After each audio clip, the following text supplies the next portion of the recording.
지금껏 가난에서 벗어나지 못하고 아직도 좌절하고 실패하고 있다면 그건 절대 여러분들의 잘못이 아닙니다. 그저 그건 바로 방법을 몰라서일 뿐입니다. 성공하겠다, 부자가 되겠다 결심하는 순간 우리는 가장 먼저 새하얀 종이를 꺼내 목표부터 세웁니다.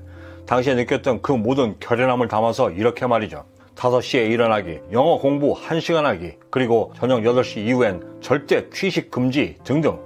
하지만 이 모든 결연함들은 절대 하루를 버티지 못합니다. 저 역시 마찬가지였습니다. 더욱이 나를 바꾸겠다 했던 그 모든 목표들은 너무 어이없고 아이러니하게도 나를 더욱더 깊은 수렁과 같은 좌절감과 후회 안으로 다시금 밀어넣었고 심지어는 내 스스로 심리적인 학대까지 했습니다. 지금껏 가난에서 벗어나지 못하고 아직도 좌절하고 실패하고 있다면 그건 절대 여러분들의 잘못이 아닙니다. 그저 그건 바로 방법을 몰라서일 뿐입니다. 저는 제 스스로 깨닫고 알아낸 이 방법을 만나기 전까지 20년이 넘는 기간 그 아까운 젊은 시절을 그리도 허무하게 살았습니다. 나약한 나를 바꾸기 위해 가장 먼저 해야 하는 것은 목표를 세우는 것이 아니라 나 자신에게 왜부터 물어야만 하는 것입니다. 목표는 그 왜라는 질문을 찾은 후에 세워도 절대 늦지 않습니다. 오랜 기간 나약하고 가난한 습성을 지니고 있던 우리에겐 매우 치명적인 약점이 하나 있는데 그건 바로 빠른 결과를 원하는 조급증입니다. 그리고 우리가 목표를 세워도 항상 실패하는 이유 중에 가장 큰 이유 역시도 이 조급증이었음을 알게 되었습니다. 세상의 그 어떤 일도 이 조급증으로는 절대 해결되지 않음을 경제적자를 위해 달려왔던 지난 20년 세월 동안 그 수많은 시행착오를 통해 배울 수 있었습니다. 하여 찾아낸 방법은 내가 왜 성공해야 하고 내가 왜 부자가 되어야 하며 내가 왜 이 노력들을 기울여 열심히 살아가야 하는가에 대한 답을 먼저 찾아야만 한다는 것이었습니다. 그래야만 우리 삶의 중심에 굳건히 서서 흔들림 없이 성공한 사람들만이 갖는다는 그 끈기를 통해 내일을 계획할 수 있는 것입니다. 다만 이때 우리가 절대 간과하지 말아야 하는 것은 이 질문들의 답들이 반드시 보통의 답이 아닌 지금껏 살아오며 느꼈던 그토록 간절했던 이유들이어야만 한다는 점입니다. 저는 국민학교 시절 육성회비를 못 내 교무실로 불려가 쉬는 시간 동안 무릎을 꿇고 앉아있다 교실로 되돌아왔던 그 가난했던 처지가 죽기보다 싫었고 일을 하러 나가면서도 어제와 똑같이 가난하게 내일을 살아야 하나라고 생각하며 아무런 희망 없이 살 것 같은 그 불안감이 정말 죽도록 싫었습니다. 그러던 때 예전 영상에서도 말씀드렸듯 우연히 찾았던 종로 탑골공원에서 제 눈으로 직접 목격한 가난한 노년들의 그 초라했던 종착지를 제 눈으로 직접 뼈저리게 실감하며 순간 나도 모르게 쏟아냈던 그날의 말 한마디. 뒤지면 뒤졌지. 절대 여기서 내 노년을 보내지 않는다. 아무것도 없이 노년을 맞이한다는 것이 어떤 것인 줄을 직접 눈으로 목도하니 당시의 내 젊음을 절대 그리 허무하게 보낼 수가 없었습니다. 하여 그토록 읽어댔던 수많은 책들과 강연도 알려주지 못했던 내가 왜 열심히 살아가야만 하는가에 대한 답을 스스로 깨닫게 되었던 것입니다. 우리가 이 답을 스스로 찾아내지 못하는 한 제 아무리 뼈 때리는 책들을 읽는다 해도 제 아무리 유명 유튜브의 충고를 제 아무리 듣는다 해도 절대 내 삶은 어제보다 더 나아질 수가 없습니다. 저는 스스로 깨달았던 어제 말씀드렸던 이 간절함의 추억법을 통해 나만의 답을 찾아 드디어 그 지긋지긋했던 가난의 굴레에서 마침내 벗어날 수 있었습니다. 우리의 잠재의식은 나쁜 기억에 대해 의식적으로든 무의식적으로든 내 기억 속에서 지우려는 습성이 있습니다. 성공하려면, 부자가 되려면, 아니 최소한 어제처럼 살고 싶지 않다라고 한다면 애써 지우려 했던 그 기억들을 적극적으로 다시 재소환하여 나를 성공하게 만들 수 있는 무기로 만들어야만 합니다.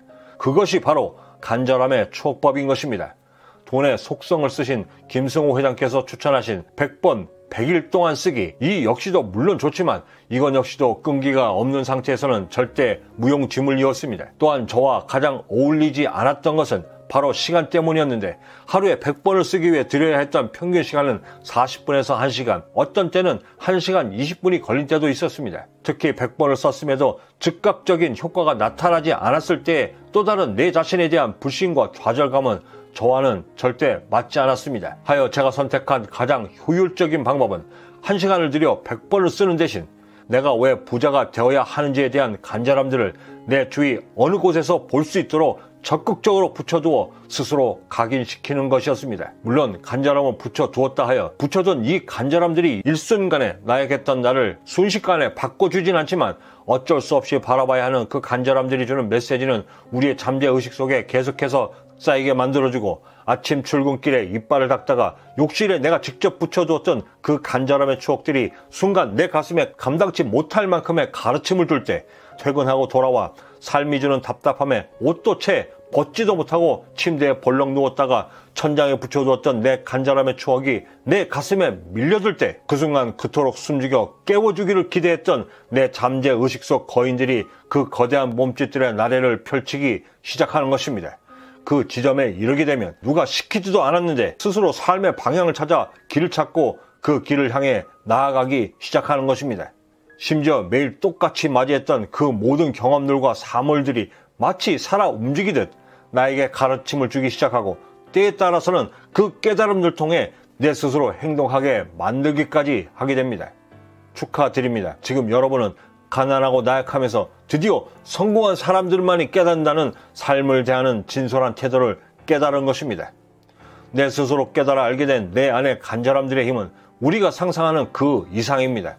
내가 왜 성공하는지에 대한 답을 깨닫게 되면서부터는 여러분들이 그토록 실패했던 모든 것들에 대해 하나둘 도전할 수 있는 용기가 생기기 시작하고 그것들을 하나둘 이루어가기 시작하며 성취감이라는 것을 알게 되면서부터는 드디어 나도 모르게 내 스스로 목표를 세워 그것을 이루어가고 있는 나를 발견하게 되는 것입니다. 바로 그때 세워진 목표가 그 어떠한 포기도 없이 끈질기게 이루어지면 두말할 나위가 없습니다.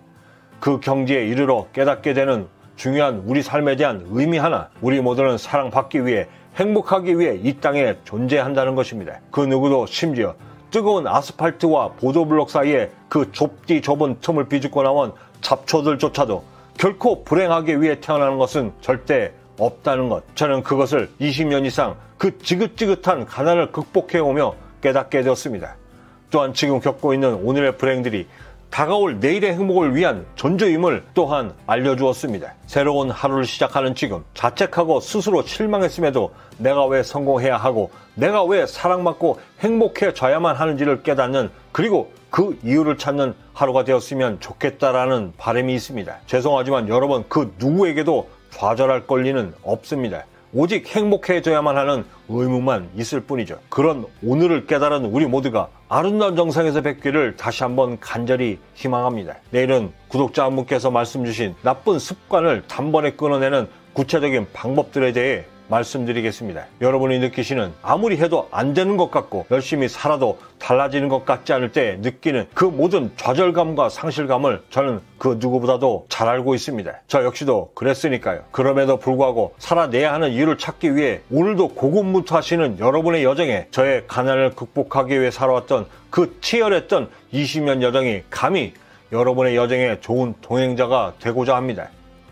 그 여정이 시작되는 이 아침, 매일 아침 출근길에 만나 뵙는 저의 이 성공 공감들은 알림과 구독 버튼을 이용하시면 놓치지 않고 그 누구보다도 빠르게 받아보실 수 있고 적어도 최소한 남들과 다른 성공적 하루를 만드시는데 나름의 도움이 되실 거라 감히 생각해 봅니다. 마지막으로 이 생진님의 벌레 먹은 나뭇잎이라는 시를 소개해드리며 마칠까 합니다. 저는 이만 여기서 먼저 인사드려야 할 것 같습니다. 그 어디에 계시든 성공에 한 걸음 더 다가서시는 하루가 되시길 진심으로 바라고 저는 내일 아침 어김없이 따뜻한 커피 한 잔과 성공 영감을 들고 찾아뵙겠습니다. 지금까지 경제적 자유민이었습니다. 감사합니다. 벌레 먹은 나뭇잎. 나뭇잎이 벌레 먹어서 예쁘다. 귀족의 손처럼 상처 하나 없이 매끈한 것은 어쩐지 베풀 줄 모르는 손 같아서 밉다. 떡갈나무 잎에 벌레 구멍이 뚫려서 그 구멍으로 하늘이 보이는 것은 예쁘다. 상처가 나서 예쁘다는 것은 잘못인 줄 안다. 그러나 남을 먹여가며 살았다는 흔적은 별처럼 아름답다.